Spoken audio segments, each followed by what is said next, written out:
Come on.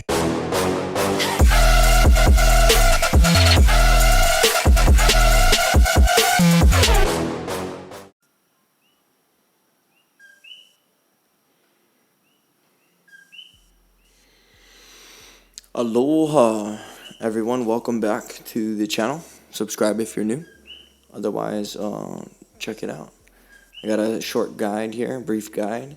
This is basically for everyone who hasn't completed Monkey Madness 2 and who has no inclination to get there anytime soon, but really wants 99 range and is willing to drop like 40 or 50 mil extra to get there. Then this is for you. Or even to just chip away at it after you're hunting chinchompas. So as you can read while this commentary is going, Monkey Madness is one of the quest guides. Go to Slayer Music. Slayer Music 1 has excellent quest guides for anything like this. And basically that's just it. Go to the Slayer Music quest guides for all of your questing needs in Old School Runescape. 43 prayer. That's for protect from melee, and since this is for range, we're going to need 80 plus range. It's only really effective after 80 range. You don't want to be wasting that much GP. And then for every trip, you want about 2,000 chinchompas, black or red. And then the void. Take some potions, no need bastion, because you're going to be praying the whole time. And it's real simple. As you can see, I'm getting there from the Grand Exchange. You go to the Grand Tree, and you go up to the second floor. It would be, what is it, the first floor in England or whatever, other places. But anyway, you climb up the ladder, and you stay on that one floor after the ladder, and you go all the way to the bar, and you travel to the secret gnome gliding place with Mr. Darrow. So he'll blindfold you, go with Wader, Crash Island. From Crash Island, go with the gnome there on the rowboat to the Monkey Island. Alright, so you saw how I got poison there. That's how I have the antidote poison. Anti-poison antidotes, they last longer. They're actually pretty inexpensive. I turn on protect from melee before I go down there. It's just a direct west run. You run directly west, and it's the only exclamation point to show that there is a dungeon on the mini-map up to the right. So this is just basically clicking up. You click up, up, up, up, up. Just pretty much follow exactly what I'm doing. I did not speed this up, just in case, you know what I mean? It's just ridiculous when somebody like speeds up this part, like, oh, okay, now we can just skip through it, and I already know it, you know, so you should know it too. No. But this is like for the quest. I mean, some people get traumatized from Monkey Madness 1 even. So, I mean, I was pretty traumatized when I was like 13, 14, had to do it. 13, I was over it. I had a dragon scimitar and I was stoked on it finally. Like, that was at like 14 years old or 15 years old. But anyway, so as you can see, it is a very, very long run. So that's why I have the energy potions as well. And just a few sips of those things. One of the stamina, 2 energy.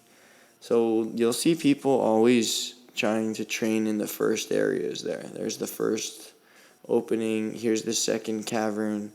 You see there's only like 4 or 5 spawn. There's like 4 spawn of the skeletal gorillas. But lo and behold, they actually start rising from their bones, like alchemizing like a phoenix from the ashes.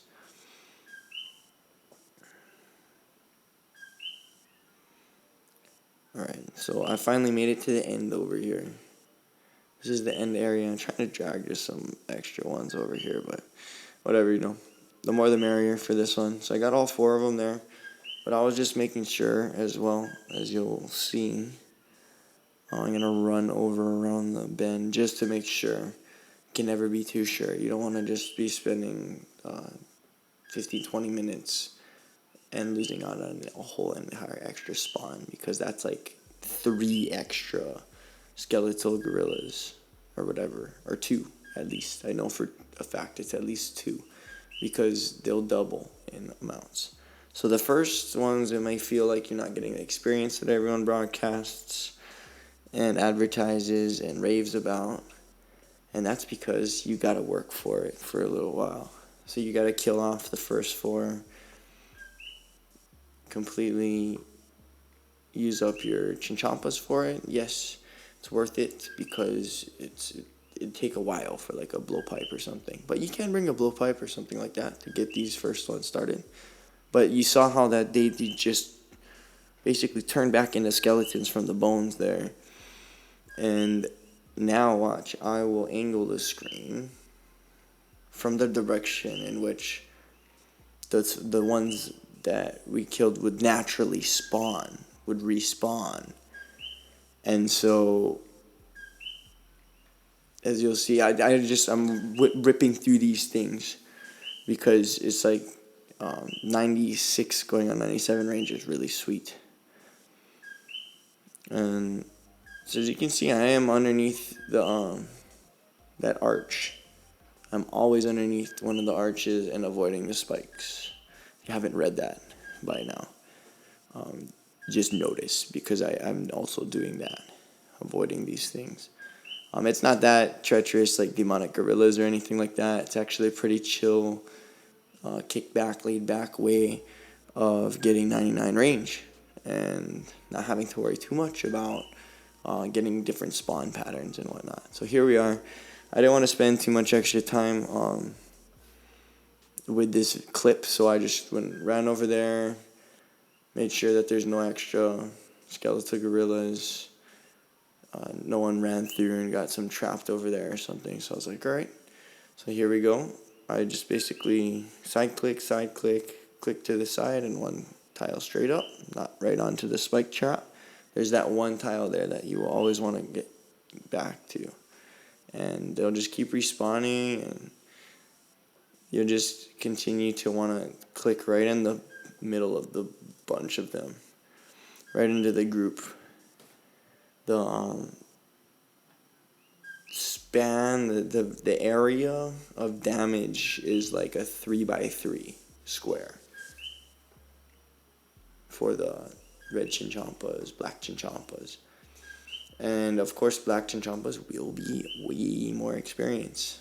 You think that it's not that much for how much more expensive it is, but the amount of time it saves you can be very arguably worth it, because time is wealth.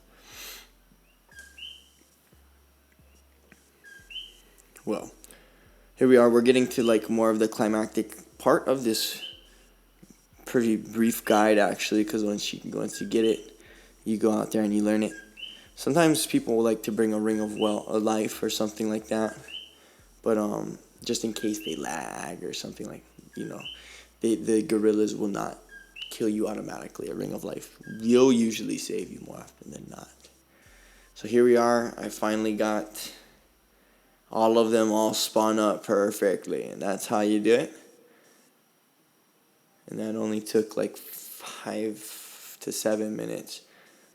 And then here we go. Now you start seeing those 300 to 500 experience drops in just range. So it's like really up and down, but you'll get those chunks of time that make it worth it. Anyway, thank you guys. Thanks. Aloha.